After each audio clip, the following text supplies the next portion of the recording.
먼저 시장부터 살펴보고 넘어가야 되겠죠. 먼저 지금 시장은 저는 이 말씀을 드리고 싶어요. 대마불사. 네. 대마는 죽지 않는다라는 말이겠죠. 제가 이 이야기를 드렸던 가장 큰 원인은 시장의 주도주는 이미 정해져 있다라는 논리였습니다. 대마는 이미 정해져 있어요. 언제 정해져 있다고요? 1월 달에 이미 정해져 있습니다. 이거는 주시장의 불문율이에요. 제가 이거 4월 15일 날 방송에 이야기했던 건데 과거에도 그러했고 재작년에도 그러했고 작년에도 그러했고 올해에도 그러했고 앞으로도 그러할 겁니다. 1월 달에 1월 효과의 주인공이 그 해의 시장 주도주가 된다. 이거예요. 작년 같은 경우에는 1월 달에 어떤 섹터가 가장 강했는지 기억나세요? 비메모리 반도체랑 5G가 강했습니다. 1년 내내 그 관련된 종목들이 강했습니다. 그러면 올해 1월 달에 뭐가 강했냐 이거예요. 제가 4월 15일 날 방송했던 거 네. 그 자료 한번 가지고 말씀드려 볼게요. 그때 제가 2차 전지가 시장의 주도주다. 삼성 SDI 차트 갖다 놓고 1월 효과 때 내가 저거 꼭 사고 싶은데 못 샀어 하는 섹터가 삼성 SDI를 중심으로 해가지고 2차 전지였다라고 이야기했죠. 그러면 올해 내내 시장의 주도주는 2차 전자입니다. 라고 말씀을 드렸습니다. 네, 언제? 맞습니다. 4월 달에. 4월 달에 말씀드렸고요. 그 이후에 코로나가 온 거예요. 코로나가 와가지고 나 2차 전지 못 잡았는데 하시던 분들이 이 버스가 다시 백도하는, 그러니까 코로나가 되돌린 버스, 코로나가 2차 전지 관련된 종목들을 다시 원점으로 되돌리는 순간이 왔어요. 터지기 전에 작년 12월이나 작년 11월 달에 주가 이하로 내려오게끔 해줬단 말이죠.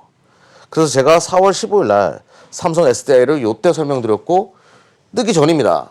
그 방송 이후에 뜨고 나서 이렇게 올라갔죠. 왜? 1월 효과의 주인공이었으니까 요 종목이 주도주였거든요. 그럼 시장에서 요참에 이거를 사드려야 되겠다는 생각을 했을 것이고 주가가 빠르게 올라갈 수밖에 없었다는 얘기죠. 그래서 저는 2차 전지 관련된 종목을 해자 기업, 바로 이 시간을 통해 가지고 지속적으로 설명을 드렸고요. 대주전자재료, 70.8%, CIS, 동아기업, 덕산 테코피아도 전극 보호제예요. 따지고 보면 일부 사업이지만 충전을 원활하게 해주는 그 역할을 해주는 소재를 만든다. 그리고 PNT까지 전부 2차 전지와 관련된 기업들을 소개시켜드렸습니다. 네. 그 결과 수익률은 상당히 높은 흐름을 보여주는데요. 날짜별로 한번 살펴보도록 하죠. 대주전자재료 5월 6일 날 이야기 드렸어요. 5월 6일 날 이야기 드리고 70.8%의 수익이 났습니다. 굉장히 강한 이런 상승률을 보여줬죠. 요때 말씀드렸고 요날 이후부터 지속적으로 올라와서 70.8%의 수익률을 보여줬습니다. 그리고 CIS도 4월 15일 날 말씀드렸고 최근 수주 내역 말씀드리면서 이제 전고체 관련된 이야기 했죠. 그래서 오늘도 또 한번 내리 달리는 모습을 보여줬습니다. 11.49% 올라갔는데 오늘도 총 70.5%까지 상승 탄력을 보여줬어요. 무엇 때문이라고요? 2차 전지 관련된 종목이기 때문에, 또 2차 전지 차세대 에너지 밀도와 관련된 기업들을 많이 소개시켜드렸죠. 그리고 지난 5월 13일 날 말씀드렸던 동아기업 같은 경우에도 주가가 단기간에 슈팅이 나와서 26.2%의 상승률을 보여줬는데 지금도 이제 우리 그물망 매수 포인트에 또 들어와 있다. 추가적인 상승도 예상해 볼 수 있는 구간에 있다. 이렇게 보시면 되겠죠. 그리고 지난주에 PNT 동박 관련된 이야기 했던 거 기억날 겁니다. 이 종목 동사 같은 경우에도 12.5%의 상승분을 보여줬다. 어차피 2차 전지가 시장의 주도주다. 이렇게 보시면 되겠죠. 근데 여러분들이 이런 생각을 할 거예요. 지금 바닥에서부터 더블이 난 종목들이 태반인데 2차 전지 관련된 종목들은 내가 여기서 고를 해야 될지 스탑을 해야 될지 고스톱을 해야 될지 고민이 많을 거예요. 저도 마찬가지예요. 그런데 우리는 또 현명하게 현재 상황을 봐야 되겠죠. 올해 우리가 지금 일단 S&P 500 기준으로 3,000포인트가 왔습니다. 3,000포인트면 굉장히 고평가된 거죠. PER 기준으로. 예상 S&P 500 기준으로, 예상 EPS 기준으로 바라봤을 때도 상당히 높은 구간에 왔기 때문에 매물 부담이 있어요. 이쪽은. 그런데 저는 자신 있게 말씀드려요. 대한민국은 아직까지 갈 길이 멀었다. 미 시장이 긴 박스권을 그린다라고 하더라도 우리 대한민국 국민들은 주식을 해야 된다라고 저는 이야기를 드립니다. 자, 그 이유, 첫 번째 이유는 과거에도 한번 설명드렸던 거예요. 대한민국이 IT 강국에서 이 AI가 자율주행이라고 말씀드렸죠. 자동차 강국으로 IT와 자동차라는 가장 고부가가치 산업을 두 개를 다 가지고 있는 전 세계의 유일무이한 국가로 올해 거듭나는 2020년도거든요. 저번에도 한번 설명드렸는데 벌써 갸우뚱거리는 분들이 계세요.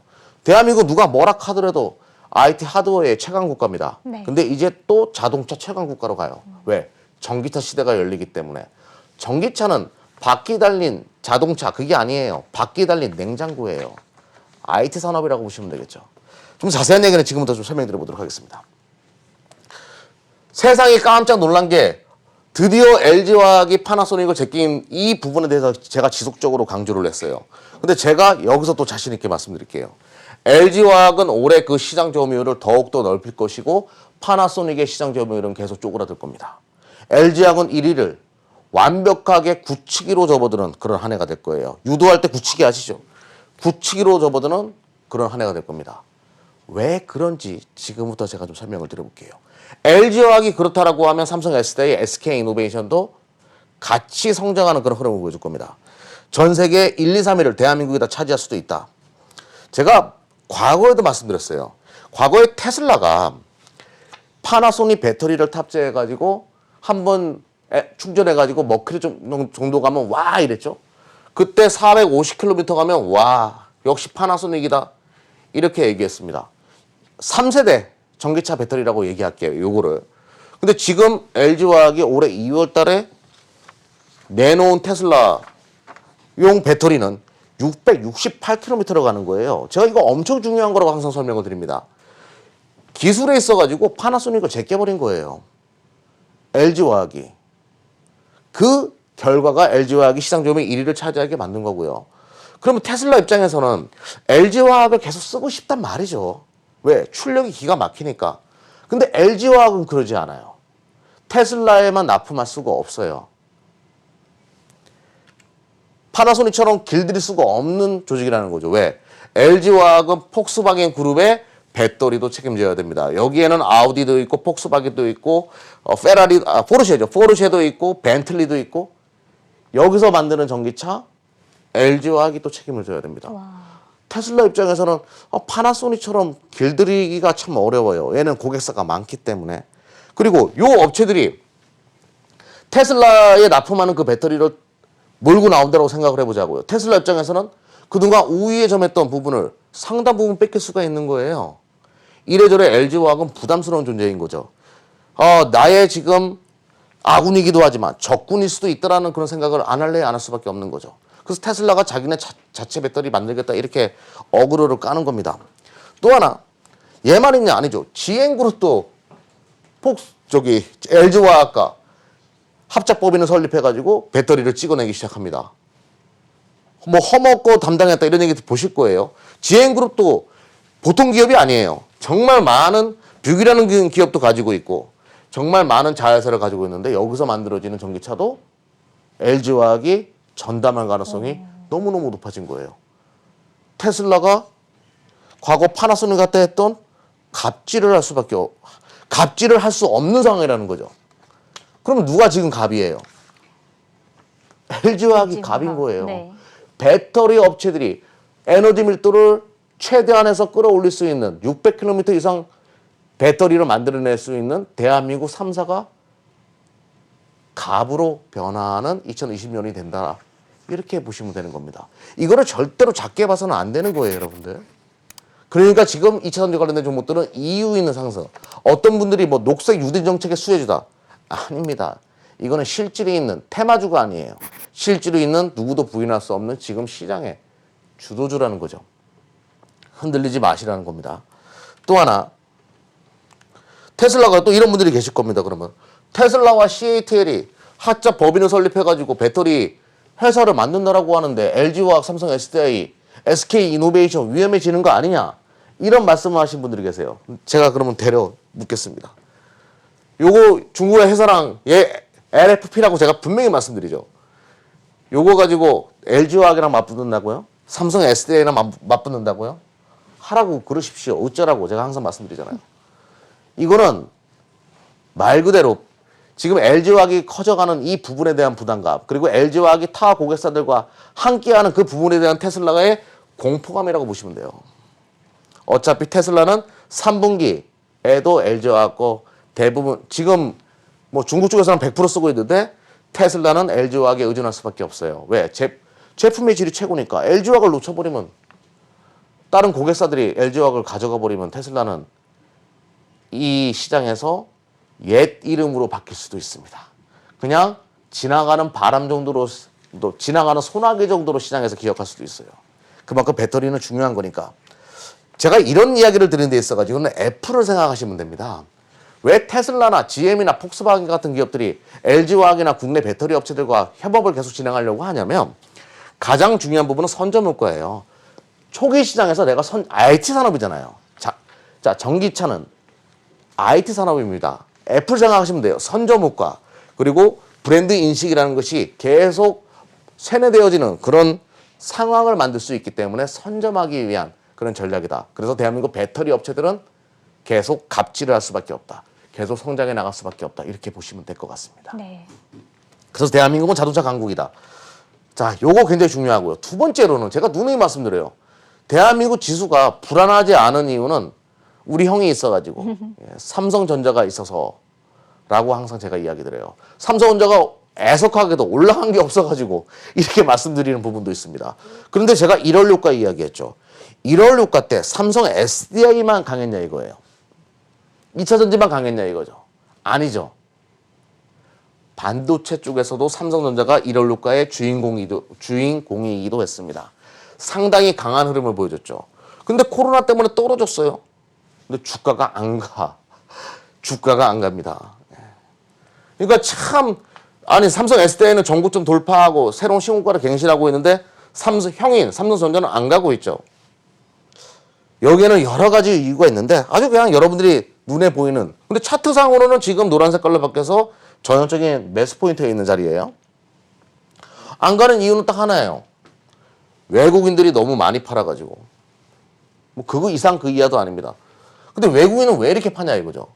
외국인들은 수급에 있어가지고 여러분들이 알고 계셔야 될 게 뭐냐면 종목을 매수하는 펀드도 있고요. 인덱스 펀드, 그러니까 지수 추종을 의존하는 펀드도 있고요. 아니면 그냥 기술적 차트에 의존하는 펀드들도 있고요. 다양한 펀드들이 있을 겁니다. 또는 또 오일머니가 또 매도하는 물량도 있을 거예요. 가지각색의 이유에서 계속 매도를 해왔고 개인들이 그것을 계속 받아먹었습니다.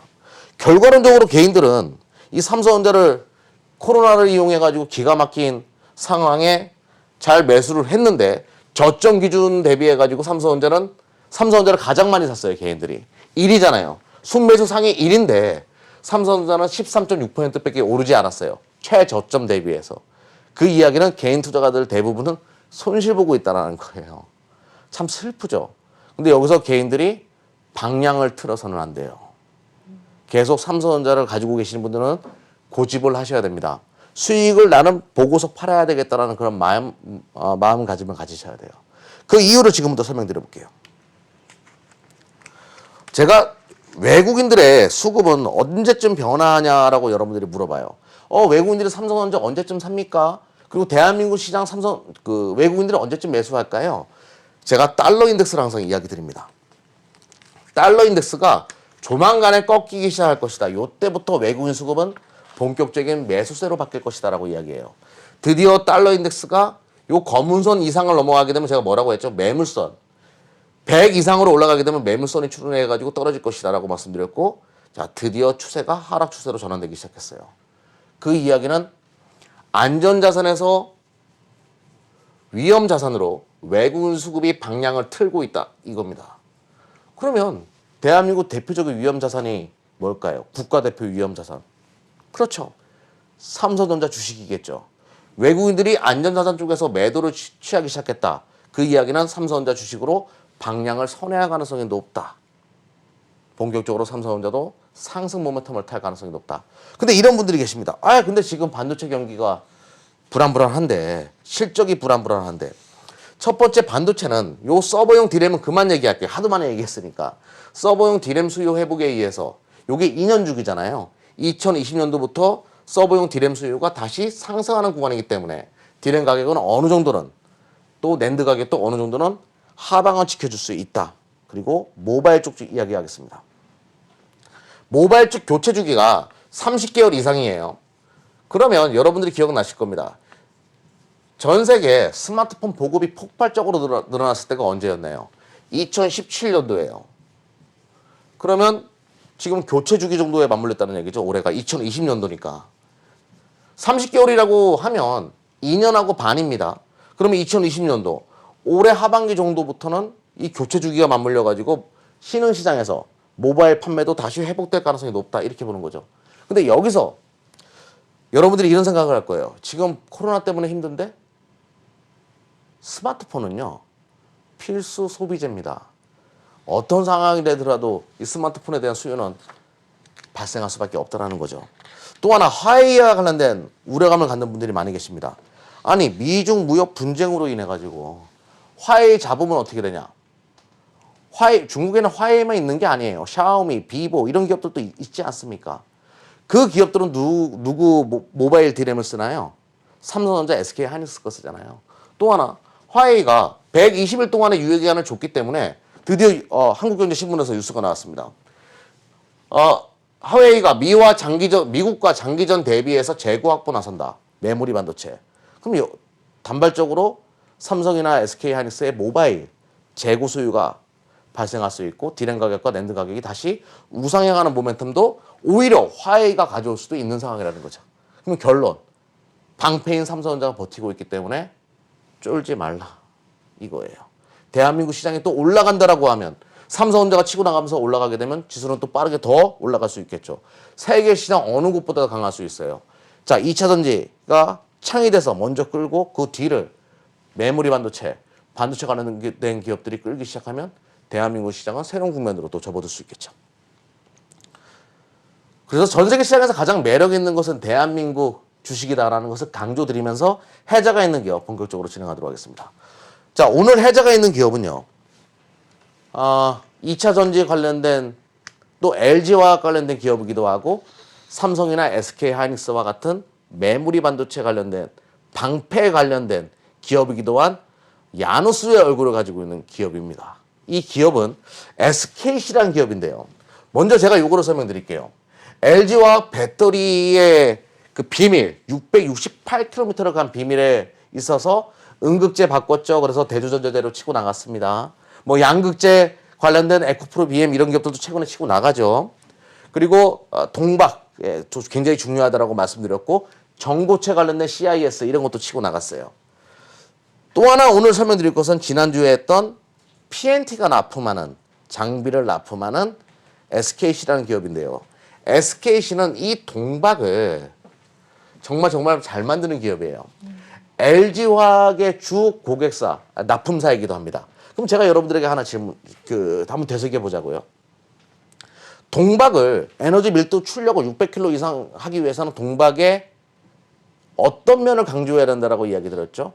얇고 넓고 길게 만들면 이게 음극재를 감싸는 거거든요. 에너지 출력이 극대화된다라고 이야기 드렸어요. SKC가 전 세계에서 동박을 가장 얇게, 가장 길게, 가장 넓게 만들 수 있는 기업이에요. 지금 4.5 마이크로미터, 4 마이크로미터의 두께를 자랑합니다. 지금 일반적으로 지금 상용화된 것이 7 마이크로미터거든요. 근데 LG화학이 6 마이크로미터로 넘어간 거예요. 근데 4 마이크로미터까지 갈 수 있어요. 엄청난 기술력을 가지고 있는 기업이다. 그래서 동박에 있어가지고는 또 전기차용 배터리 동박에 있어가지고는 세계시장 점유율 1위의 기업이기도 합니다. 왜? 기술력이 왔다니까. LG화학이나 파나소닉, 그러니까 테슬라로 들어가는 주 배터리 업체들은 다 동사의 제품을 쓴다. 이렇게 보시면 됩니다. 그리고 이제 뭐 대표적으로 산업용 필름 시장에서도 글로벌 4위 기업이라고 보시면 됩니다. 글로벌 4위. 국내에서는 이제 1위 기업이고 이렇게 보시면 되겠고요. 산업용 소재 시장에서. 그리고 또 하나 이제부터 반도체 쪽이에요. 반도체 사업도 영위하는데 바로 이 CMP라는 것을, 그러니까 연마거든요. 마스크나 그러니까 웨이퍼를 평탄하게 만들어주는 작업이 CMP 공정이라고 하는데요. 여기에 들어가는 패드를 생산합니다. 이거 일본 업체들이 꽉 잡고 있는데 드디어 국산화 성공시켰어요. 그리고 여기 위에 들어가는 슬러리라는 또 소재가 있거든요. 그것도 국산화 시켰고 이거는 뭐 국내 업체들이 많이 만드니까 아무튼 CMP 패드 같은 경우는 그 국내에서 유일하게 양산에 성공했다. 이렇게 보시면 됩니다. 기술력은 또 훌륭한 기업이라고 보시면 되겠죠. 네. 그리고 이제 제가 SNS텍이라는 기업을 그때 블랭크 마스크와 관련된 기업으로 설명드렸는데 SKC도 이거를 성공시킨 것으로 보여요. 그래서 연내 양산을 성공시키겠다고 합니다. 요거 하나가 요 마스크 하니까 요거 보시는 분들 계셔. 요거예요. 요게 마스크거든요. 요게 이제 EUV 장비에 들어가는 마스크인데 이게 하나가 10억이에요. 그것 때문에 SNS텍이 난리가 난 거죠. 아무튼 요것도 동사가 SKC가 만들 수 있다. 제2의 SNS텍이기도 하겠죠. 그리고 이제 뭐 이런 얘기가 나왔습니다. 올해 블랭크 마스크 도약하겠다 SKC가 이런 뉴스 내용. 그리고 이제 제가 말씀드렸던 부분 바로 이겁니다. 동사는 이제 LG화학과 파나소닉에 그 과거에 이제 동박 회사 이름이 KCFT에 인수한 회사 이름이 LG화학과 파나소닉의 주요한 동박 벤더사로 알려져 있는데 지금 전 세계 시장에서 우리나라 배터리에 대한 수요가 계속 폭발적으로 증가할 수밖에 없다라고 말씀드렸고 거기에 맞춰가지고 LG화학, 삼성 SDI, SK이노베이션이 유럽 시장을 아주 강하게 생산 캐파를 증가시키고 있습니다. 그러면 SK이노베이션도 동사가 들어갈 가능성이 높겠죠. 왜? SK그룹의 같은 계열사니까. 또 하나 삼성 SDI도 최근에 동사가 들어가는 것으로 알려져 있어요. 그러면 전 세계에 있는 배터리 업체들은 다 1위부터 5위까지 업체는 다 동사의 고객사가 될 가능성이 높다. 이렇게 보시면 되겠죠. 네. 자, 그래서 차트 보시면 주봉상 드디어 노란 색깔로 접어들었기 때문에 이제부터 공략을 해보자라는 관점으로 설명드렸습니다.